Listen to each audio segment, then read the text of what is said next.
The number one. Nothing is impossible. Self-master P, because I'm a master whatever I do. No, that's great. And when you put God first, nothing is impossible.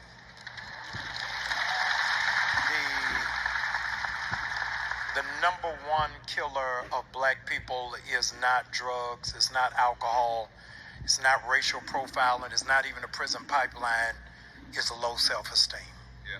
How did you get to that level of limitless self-esteem? So when I grew up in the project, I lived in a 3-bedroom project with my grandparents. So everybody always make excuses.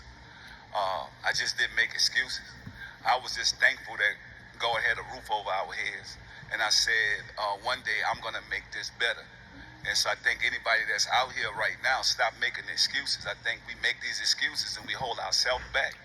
And we always say we wanna hit a home run, but how can you hit a home run when you never swing at the ball? Wow, now that's powerful. I want you to help because there's some people who are bound by their geography. They think in order to be great, they gotta move. So the music industry traditionally was LA and New York. Yes. Then Atlanta came around. Yes.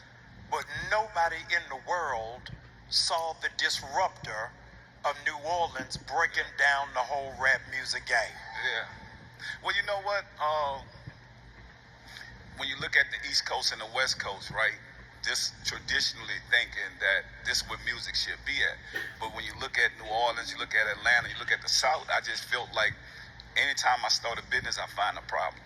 Wow. And I seen the problem was it was nobody looked like us own anything, and nobody looked like us was successful in the music business at that higher level without having somebody else as a partner to bring them along. So I figured if we're gonna bridge the wealth gap, then we need to at least start controlling some of these things. And so I just kept working hard. I started out like the Avon lady selling my CDs at the trunk of the car. And that's where I got that from. I watched the Avon lady in my hood sell her products, and I'm like, I could do the same thing. I couldn't afford to have a store at the time. I didn't have a storefront, but I utilized the way that Avon lady took her product and took it to the streets, and I did the same thing. I said, if we could do this negative stuff, how come we can't take something positive? It'll last longer. And that's why I'm here today, because the longevity, knowing that don't be afraid to grow, don't be afraid to get better, and don't be afraid to have integrity. Because when you look at it right now in the music industry, the reason why we losing because we don't have integrity. And so when you put your trust and faith in God, you're gonna have integrity. And you just left a straight bullet on the